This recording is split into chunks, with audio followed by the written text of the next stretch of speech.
Bonjour, Patrick Blanchon, artiste peintre, et bienvenue dans cette 11e émission, Les raisons de peindre.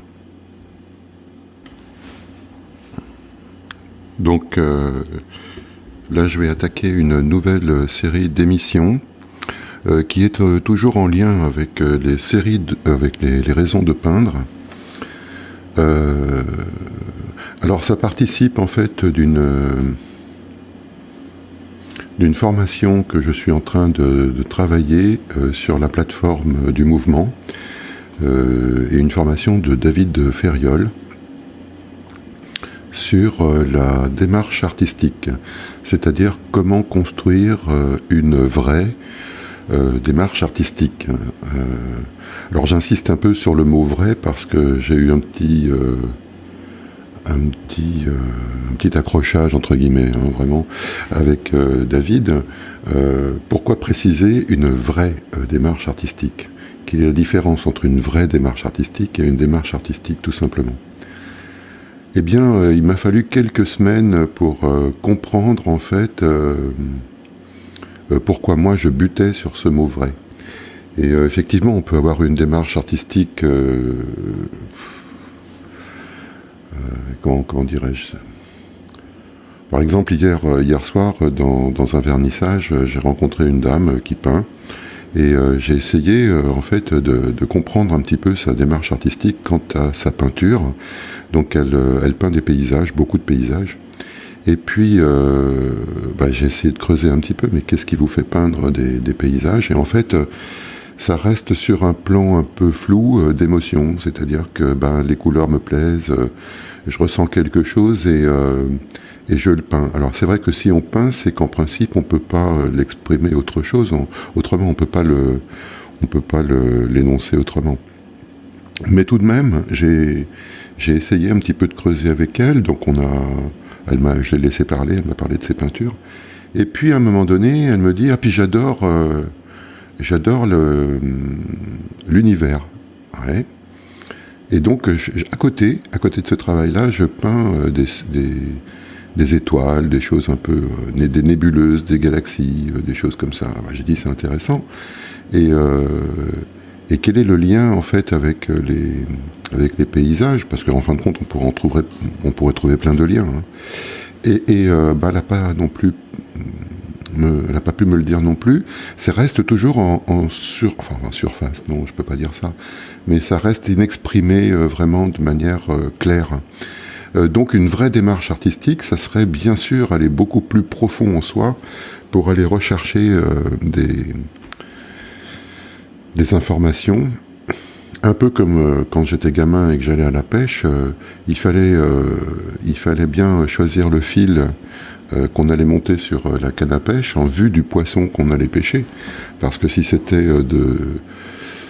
des petites, alors on appelait ça des nanas dans mon coin, c'est-à-dire des petites perches arc-en-ciel, ça c'est pas très compliqué à pêcher, ça mord tout de suite et puis ça va jamais casser le fil de pêche. Mais par contre, si d'un seul coup on voit passer des espèces de grands poissons qu'on appelle dans mon coin là-bas des black bass, qui sont des carnassiers, alors là ça tire sur la canne et le fil casse immédiatement si on n'a pas prévu.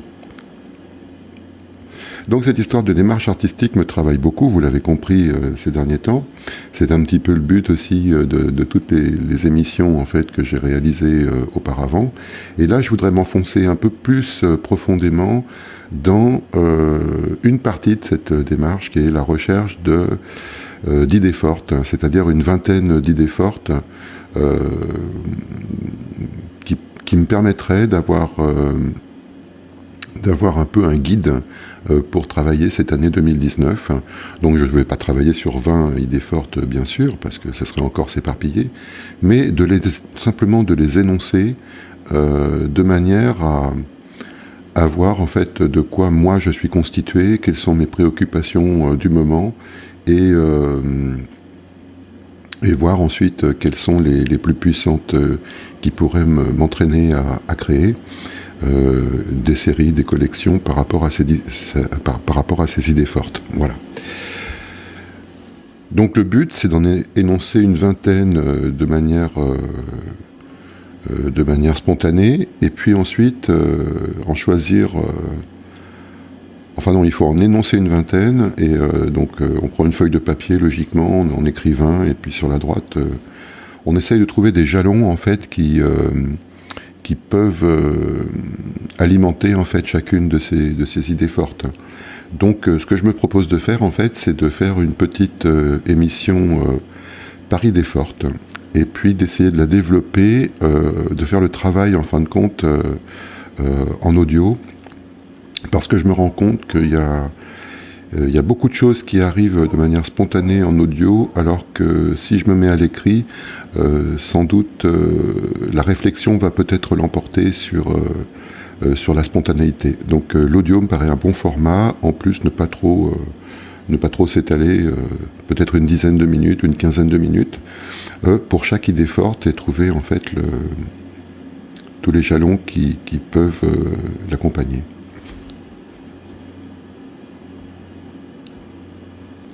Alors ces idées fortes, en fait, en quoi ça consiste?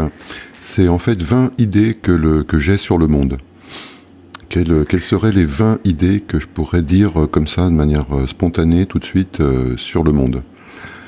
Donc il faut commencer par la première, et ce qui me vient tout de suite à l'idée, c'est la solitude.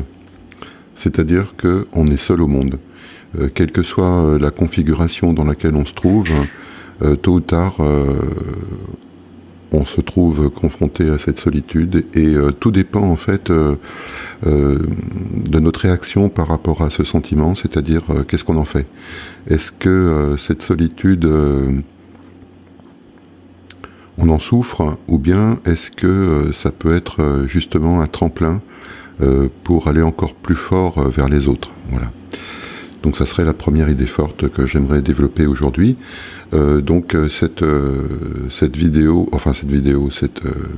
Cet audio démarre donc avec la première idée forte, qui est la solitude.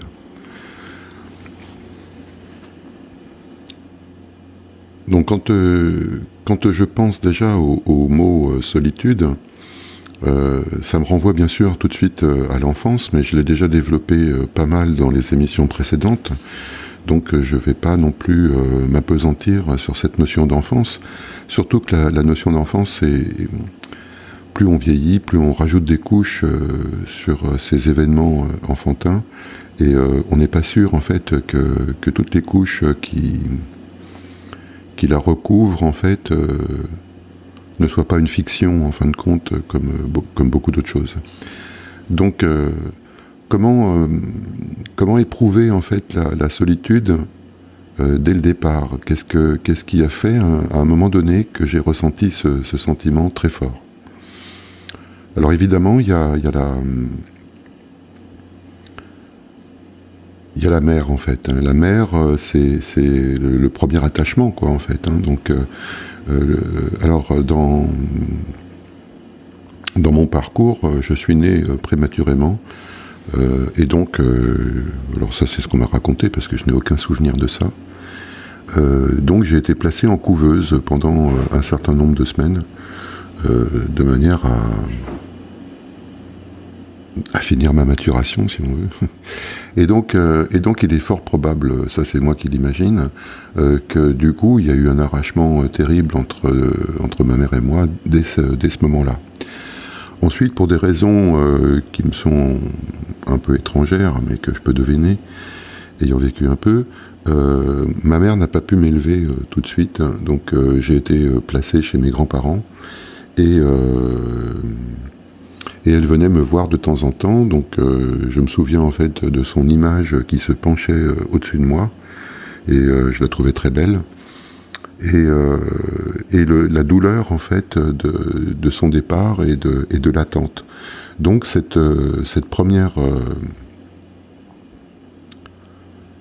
rencontre avec la solitude, je pense que c'est un ensemble de choses qui participent en fait à la fois de la couveuse, et puis de ces allers-retours en fait qu'effectuait ma mère sporadiquement, et qui me renvoyait systématiquement à ma solitude. Voilà. Alors donc, ça serait la première anecdote, si je peux dire, le premier jalon peut-être que je pourrais évoquer quant à cette idée forte de solitude. Alors, est-ce que c'est en relation avec l'énoncé de construire une démarche artistique? Qu'est-ce que je peux faire avec ça? C'est-à-dire, quel type de peinture je pourrais faire? Ça, pour le moment, j'en sais rien du tout. Sans doute que mes tableaux parlent déjà de ça, sans que je le sache. Et donc, dans la notion de vrai, il y a aussi une notion de savoir un peu plus ce qu'on fait et pourquoi on le fait. Donc, du coup, il faudrait peut-être que je trouve d'autres exemples, en fait, d'autres jalons dans ma vie qui pourraient nourrir, en fait, cette idée de solitude, de solitude au monde. Et comment je m'en suis sorti au fur et à mesure pour communiquer avec les autres du fond de cette solitude. Parce qu'en fin de compte, une œuvre d'art, c'est quoi? Une œuvre d'art, enfin, c'est peut-être exagéré, mais une peinture, par exemple. Restons modestes. Qu'est-ce que c'est? En fait, c'est un objet qu'on place entre le monde et soi et qui nous sert de lien, finalement.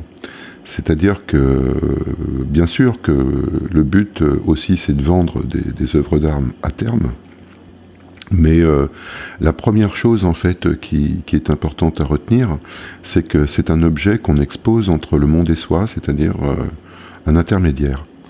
Alors, quel type d'intermédiaire est-ce que cette idée de solitude pourrait créer de manière à ne pas rejeter le monde, c'est-à-dire produire l'effet inverse, mais faire comprendre en fait aux gens ma solitude et la leur, parce qu'en fin de compte, en réfléchissant, cette solitude essentielle, elle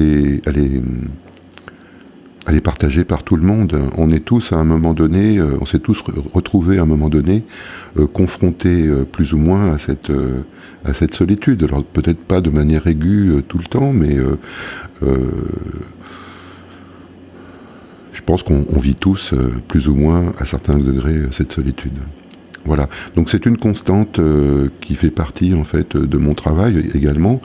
Pourquoi est-ce que moi, j'ai toujours eu besoin de m'enfermer dans des lieux pour pouvoir exprimer quelque chose? C'est aussi quelque chose qui est récurrent dans mon parcours, c'est-à-dire cet enfermement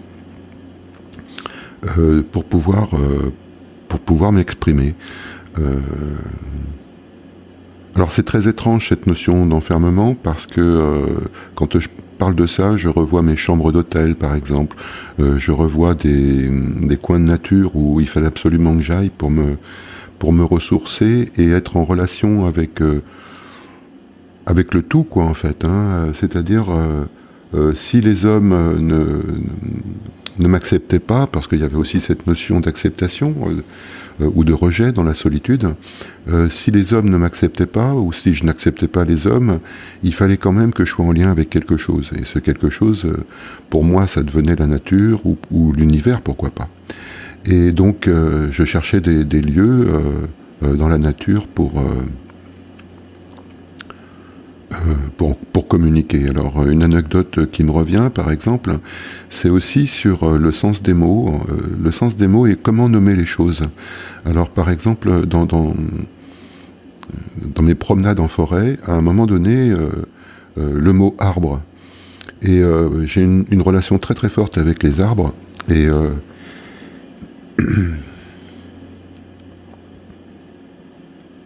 un jour que je me promenais comme ça, je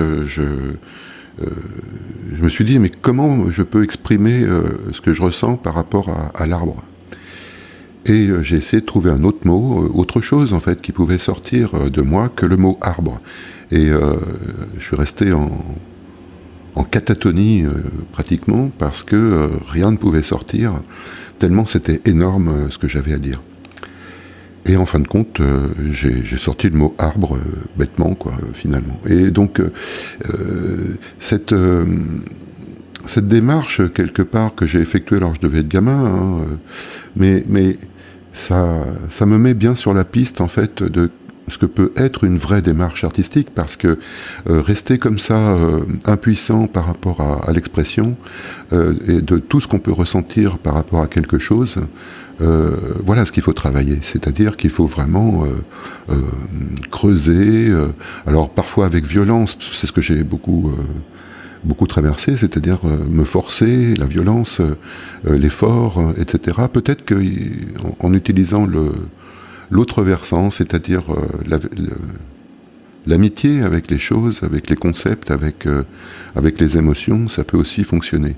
Donc il y a aussi cette notion d'angle de vue, si vous voulez, par rapport à un moyen d'exprimer les choses.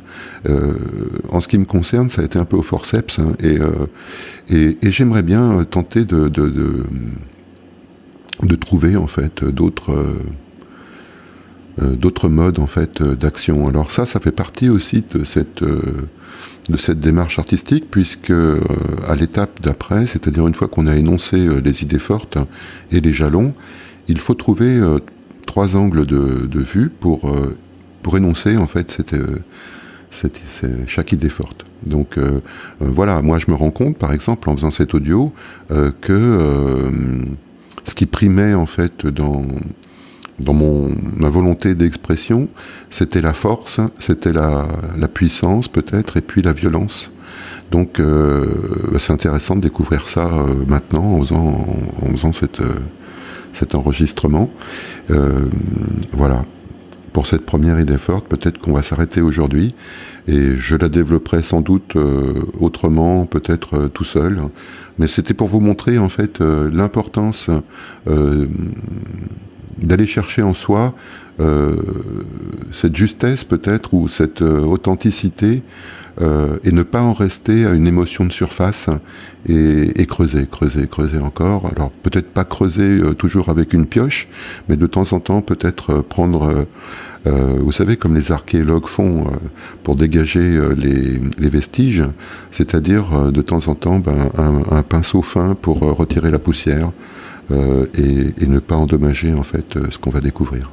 Voilà, je vous remercie d'avoir suivi cette émission, et puis je vous dis à bientôt pour une prochaine idée forte que j'essaierai de développer. Merci, bonne fin de journée ou bonne nuit, je ne sais pas où vous en êtes quand vous écouterez cette émission, et surtout à bientôt.